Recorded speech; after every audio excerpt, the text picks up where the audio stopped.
everybody. Welcome to Life with Shantel. I'm Shantel and I'm so happy to have my friends, family, and future subscribers here in support of this video. I don't even want to lie and say I'm super excited because this is slick uncomfortable, but I can say, I actually will say that I'm super excited because my prayer is that this video lets people know that they are not alone. My prayer is that this video encourages other people. And then this prayer is that this is something for me. Also, just speaking my experience out instead of keeping it to myself is a healing mechanism and tool. And so we're not going to belabor this introduction. We're just going to get right on into this my experience and part of my story. Yeah, we're gonna get into part of my story. I know that everybody has multiple testimonies, and there are a lot of chapters that create the book of each individual's lives. And so today I'm talking about a chapter in my life that surfaced over a few periods or different ages, and so we're going to talk about that. We're also going to talk about the fallout of that, and then we're also going to end on a hopeful note about where we're going from that. And so I have a little card here. Let me do like the hair care people. I have a little card here, to keep me on track, to get out what I want to say. And so if I'm looking down or whatever the case may be, just know that that's what I'm referring to. But while you're at it, before we go ahead and get in, hit that notification bell so that anytime I post a video that you guys are aware of it. I also ask that you hit the like button, that you share this with somebody that you know, and let's get into it. So the title of this is Molestation, the Fallout, and the Hope. So we're going to start back. I'm just jumping into my story. So pre-K, you young. Actually, I was in jumpstart. I really don't know the difference, child, but we can start there. This was in jumpstart. This was when I was introduced to anything sexual for the first time in life. So when you're in jumpstart, I don't know when you start school, like 5, 6 or something like that. So that had to be around the age that I was. And yeah, I was introduced to sexual things at that school by classmates. And so now as an adult, as somebody who has learned a lot of things, heard a lot of other people's stories, it is clear to me that this sexual things have to be introduced to them, or to my classmates at the time, before they were ever ready to experience that. Because I know that studies show that if you have suffered any sexual abuse, molestation, rape, or anything like that, you have a chance of doing those same things to other people. And when I think about them being so young, like, how could they know? So that was when sexual things were first introduced to me. And you might be like, wow, like what? Like, how do you even remember that? Truth be told, I don't think I fully remember. Like, it was just a memory that I kept over and over and over time, or that I kept at the forefront of my mind. It was probably something that just seeped into the back vault of stuff, but I didn't know anything about it. I'm young. I'm 5, 6 years old or whatever, and in jumpstart. And so that was the first seed. And so with that being said, there was and it's a quote that I use a lot of the times. It's by Sarah Jake Roberts, and I remember she was preaching a sermon, and she talked about how scattered seeds still grow. And that really was something to me, because you think that Well, I don't want to get too deep into that because I didn't prepare to say all of that, and I ain't prepared to preach or teach or anything. I just want to share my story. But I always think about that because I think about how that planted a seed in me. It went unaddressed and things like that, but it doesn't mean that somehow some type of water didn't hit it, some type of something didn't hit it, and that it began to grow and blossom into something that was negative, right? And so moving forward in elementary school, it had to be around elementary school time. I was, molested, and again, like, and I'm saying a lot because there are some conversations like with family and stuff like that that I really don't want to have. I don't want people to be like, girl, what, who, what, when, where. Like, I just wanted to just say what I need to say. And so I'm trying not to disclose too much for that reason. But yeah, and so around that same time, I think the same day, like, I was introduced to pornography. And so this is elementary school again, very young, too young to be knowing and doing any of these things.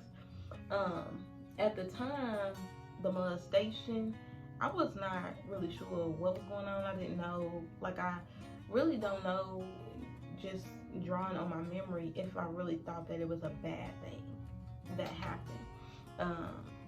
It was just like, okay, well, this is somebody I'm supposed to be able to trust, and trust meaning like they older than me, like they a teenager, and so like I should, like, and stuff like that. But when it came to the introduction to pornography, I remember just feeling like, you know how kids be like, ew, that's gross or whatever. I remember feeling like that. But then the people around me, they was like, kind of like, like, wow, like this type of excitement. But I still felt like, gross, like, I don't think like I'm supposed to be seeing this. But again, like, it was just something that I moved past. Like in pre-K, obviously I didn't even know what was going on to speak or something. Like, I just didn't say anything. And the same thing here, like, I just really didn't say anything. I just kind of forgot about it. And so we keep moving, and things keep growing, and things continue to go unaddressed. And so,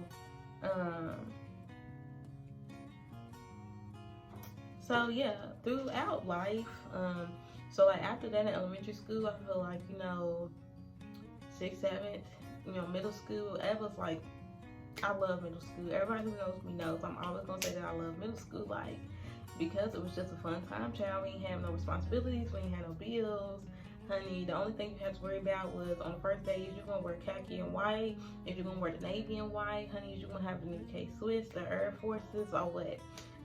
Them was the only really worries that you had to have.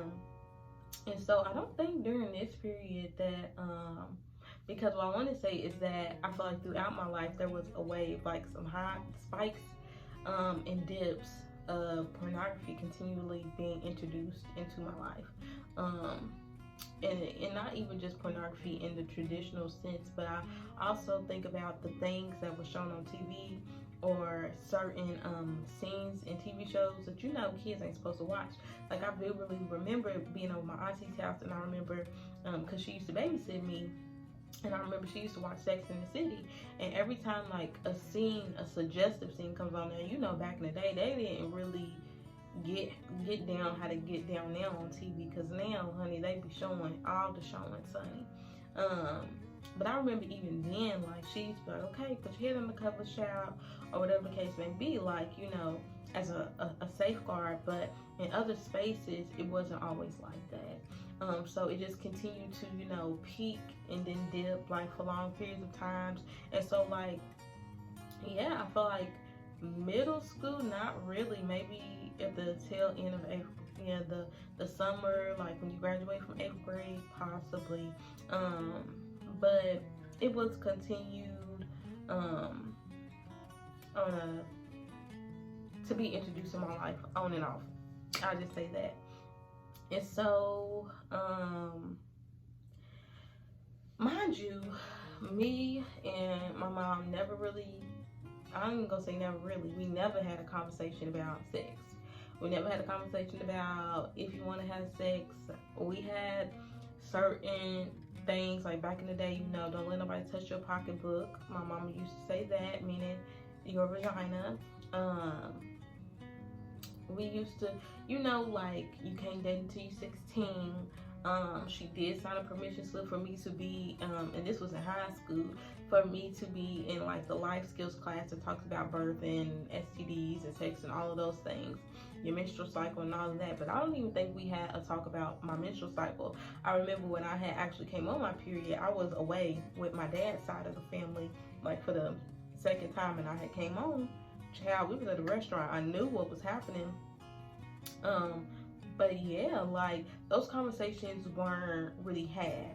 And so I don't say that to blame, but I say that because, it's definitely not a blame thing, but to me, it's just a part of my story. And there was a lot of ignorance that I had about a lot of certain things. And so when I say, well, I didn't really know, or I didn't really feel that way, it's because there was really no space that I felt at the time to talk or to ask about these certain type of things. And the spaces that I did have that were talking about them, they were talking about sex or sexual activities or bodies in ways that didn't have boundaries. And so those were the two extremes that I was living life through. And so then we get to high school. And so high school, I got my first little boyfriend or whatever, honey. It was all grand and sweet, child.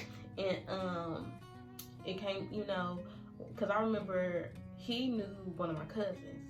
And so, like, but again, we young, these little relationships. But like, he knew one of my cousins. I remember, like, we used to text every day during school, child.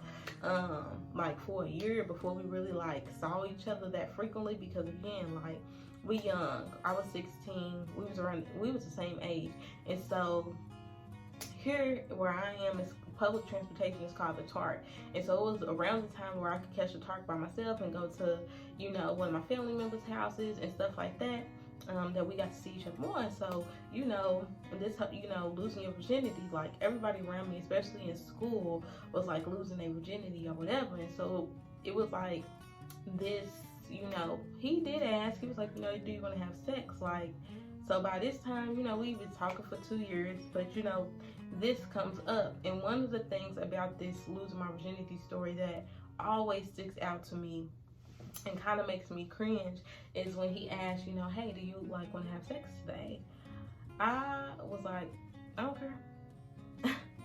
And y'all, like, that just makes me cringe, because I'm like, now in retrospect, I'm always like, why would you say you didn't care? Like, that's your body, you know what I'm saying? Like, if you had any objection, or if you needed to say anything, or like, I don't know, I'm not ready, I don't really know what to do, or whatever the case may be, like, you should have been able to vocalize that. Now, that's something else that I'll talk about as well. But even before that conversation came up, and let me step back some, that you be feeling when it's about to come, like, well, it's about that time. Y'all been talking for a long time, and you got to have the sex, honey.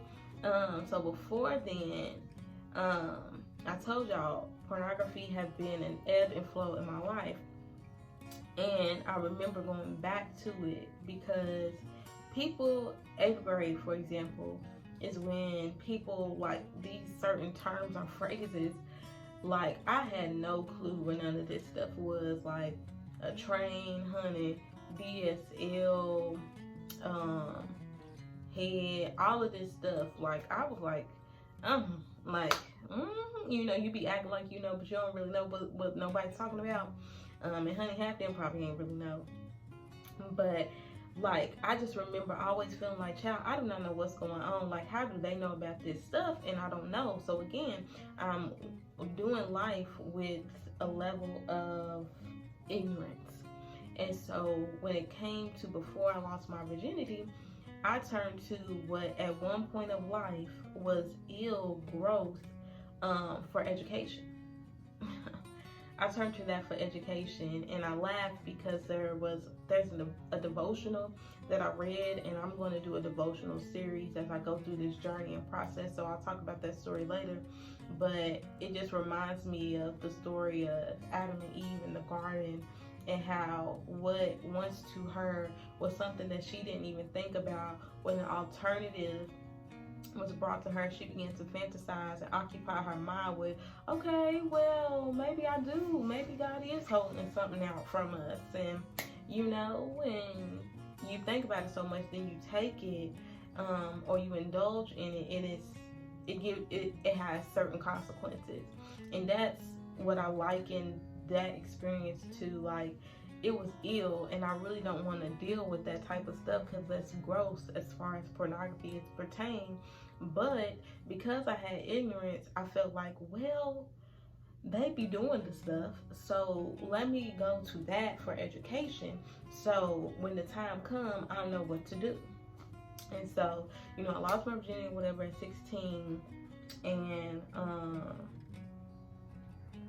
that was that. And so again, like, we was young, we couldn't really do a lot of stuff because we both had parents, and my mama was definitely strict, and I was scared of his mama, child. So glory be to God for protecting me from some stuff. But another part of my story is just like objectification of my body and just exploitation. Like, I remember, again, like, people that I feel like, you older than me, and you feel a sense of like, you assume like, well, you should protect me because you're older than me. But it was more like, the whole spin you around, like, look at her, or your friends who are, again, older than me, you hear them talking about me in ways that objectify me. That, I think, made, and so now, yeah, so that again was like something never talked, like, none of this stuff never really talked about. Never told my mom I lost my virginity, like, none of this. Again, I talked to maybe people I was close with, friends and certain family members, but again, we're talking about stuff, and we all have different levels of ignorance. And when we talk about stuff, sometimes there's not a boundary on it. And so now I just want to talk about the fallout of some of those things from molestation and from pornography, and even objectification, that I saw how the seeds grew. And one is just the seed of ignorance. Like, y'all, and this has been 100%. It wasn't until undergrad, I think that's when the Me Too movement really started popping. I had never knew that molestation was a thing. Never knew a name for it. I feel like I knew about rape in high school and stuff like that, but still, it was never really actualized to me. Never really knew that much. Wasn't explained, wasn't sat down and talked to about, this is what rape is, and this is what this is, and it's wrong, and if somebody does it, they need to be punished, or whatever. Never, y'all. That's the level of ignorance I was walking in, that until that movement popped up, I never knew that even though you can feel stuff is wrong, but you never, like, it's a different level when you know that it's a punishable act. It wasn't your fault. You not alone. Like, this happens to other people. And that was really eye-opening to me. And that in undergrad was when my memory of what happened in elementary and pre-K came back. So from 5 to whatever age in elementary you are, all the way up into me being 19, 20 years old, did I remember the things that happened. And then also, did I know the things that happened were not supposed to happen to anybody, but they do. And so that to me was very, like, just very crazy. Like, college, really, I'm so grateful for my college experience, especially my undergrad experience, because I feel like I grew so much and I learned so much. And that was the time that I really took my relationship with God very seriously.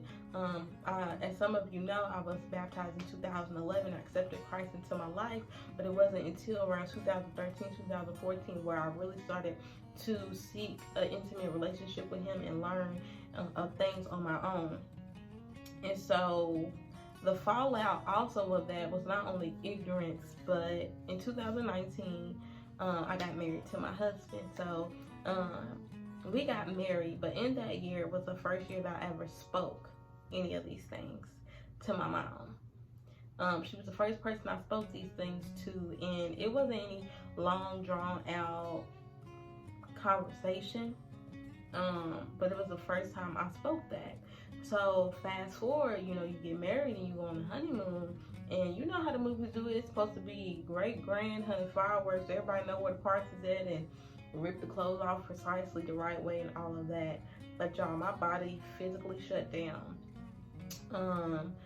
Before me and my husband got married, I told y'all I had committed my life, again to Christ. And so I was abstinent for maybe 3.5, 4 years before me and my husband were intimate. And so I remember during the honeymoon,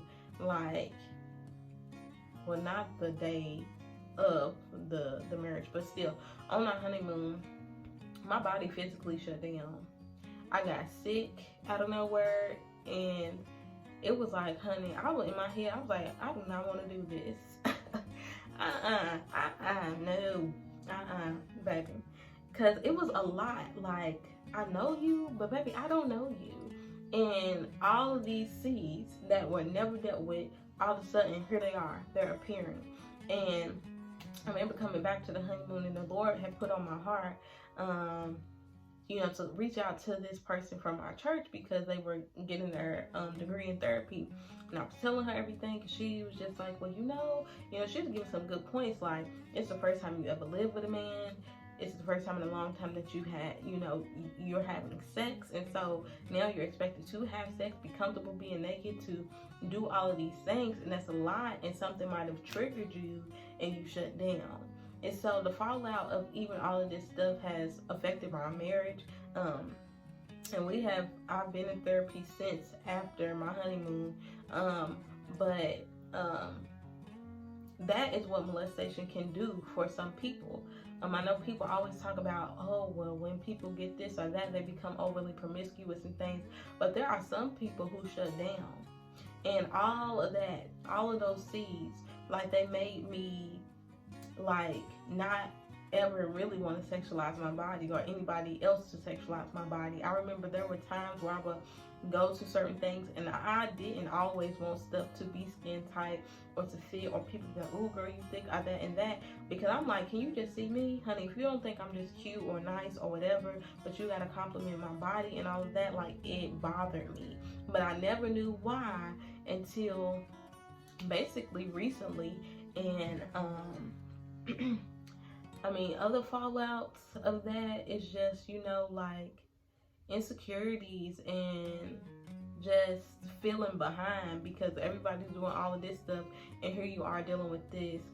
But this is where the hope comes in, because God was the one who reminded me of these things. And some people can be like, well, why would you want to be reminded?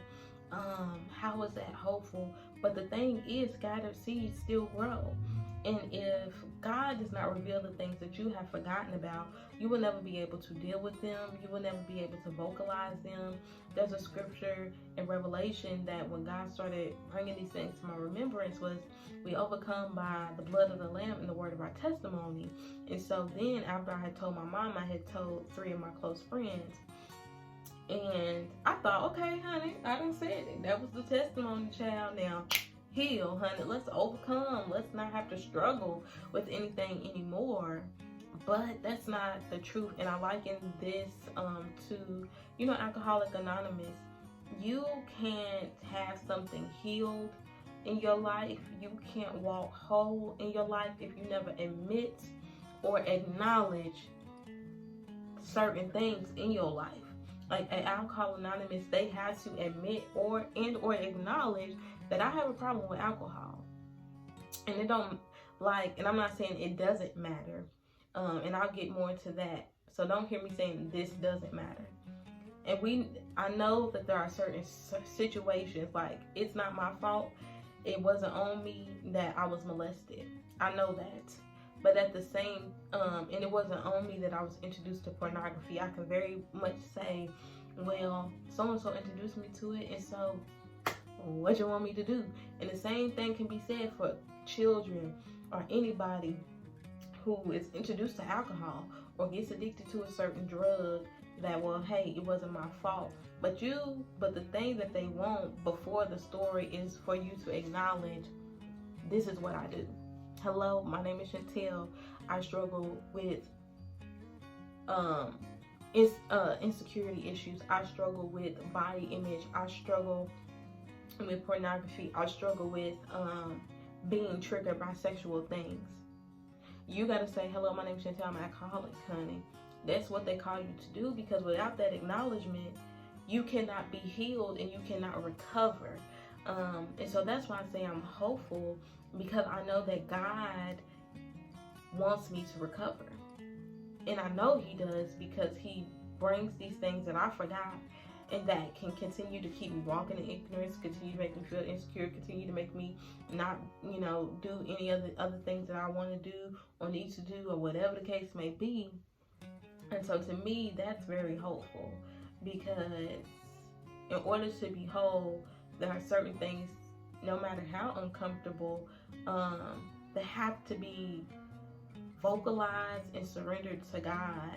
And once you surrender those things to God, I believe God gives you strategy to get through it. And so this is already a 30-minute video. So if you guys want to hear more, if there are certain things that you want me to talk about, if I feel comfortable enough, I will do videos on them. But as I said, I am about to start a devotional series where I walk y'all through a devotional called New Fruit, that is basically talking about overcoming pornography. And so I really hope that y'all subscribe, and that this video lets you know that you're not alone.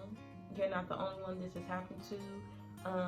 You're not the only Christian who's struggling with certain thoughts and certain things. You're not the only married woman who came into her marriage and you're not able to give your husband your all because of past things.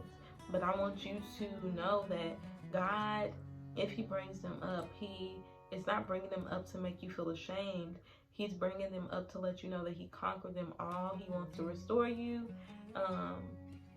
and He wants to use your story to help others. And I'm not saying that everybody got to share their story, but and especially not in this way. But He wants you to help other people, and God loves you so much that He won't let you carry around brokenness, but He wants to take your brokenness and replace it with the wholeness of Himself. And so, thank you guys for watching this video. I hope you enjoyed it. Give it a thumbs up, push the subscribe button, and leave a comment below that says you are not alone, to encourage somebody who comes across this.